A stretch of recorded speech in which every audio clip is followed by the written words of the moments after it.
Turning our attention now to the ASX, here's Matt Birney and Bulls and Bears with the latest public company views and interviews. Welcome to Bulls and Bears, brought to you today by gold producer Pacgold, ASX code PGO. I'm Matt Birney and I'm joined now by the Managing Director of Pacgold, Matt Boys. Hi, Matt. Yeah, hi, Matt. Okay, so Pacgold has had a big 6 months. It picked up the mothballed White Dam gold project in South Australia, fired up the old heap leach operation and poured a gold bar in May. The company also owns a swag of gold and antimony ground in North Queensland, and with White Dam now spitting out gold, it just unveiled a plan to spin those assets out into a new company to be listed on the ASX. Okay, Matt, firstly, which company will you vend those Queensland assets into, and what's the grand plan for it? Yeah, the assets, Matt, are going into a company called Mandar Resources, which is an unlisted entity backed by a real powerhouse in the Australian gold market, which is Emerald Resources. They'll back the company all the way through to IPO. The grand plan really is to get the exploration up and running as fast as possible and get the entity listed this year. And what does Mandar bring to the table? Do they have other projects? Yeah, they have another project. They're bringing in another sort of 500,000 ounces in a bunch of ground, which is contiguous to our St. George asset there as well. So that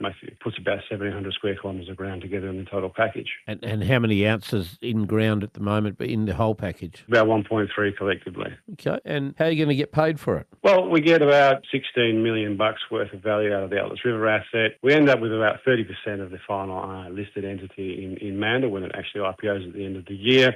And our shareholders will end up with majority stakeholder in that entity. And you'll distribute those shares direct to the shareholders, will you? Yeah, there'll be a distribution. There'll be an in-specie distribution to our shareholders upon IPO, and then they'll be free. They'll basically be receiving one share for every 7 Pacgold shares that they have in our company at the moment. Pacgold's management focus, as I see it now, looks like it's zeroing in on your relatively new White Dam project. What mining infrastructure do you already own at that site, and what's its annual output capacity, just the infrastructure? Yeah, the infrastructure really, we've got the heap leach pad, we've got the plant, all constructed, paid for, commissioned, working. The asset historically produced up to 25,000 ounces, I think was a record year, and so we're looking to put the asset back into full production next year. Okay, so you've just produced a gold bar.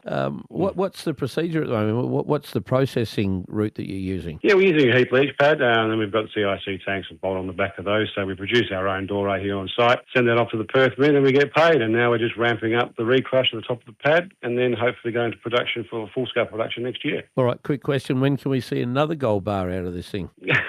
We'll be pouring another gold bar in this quarter before the end of June. Matt Boys from Pacgold, thanks for joining me on Bulls and Bears. And remember, we're only here to give you information, not advice, which you should, of course, seek independently. I'm Matt Birney, and this is Bulls and Bears. For more public company CEO interviews, go to the Money page on the 6PR, 2GB, 4BC and 3AW websites and click the Public Companies tab.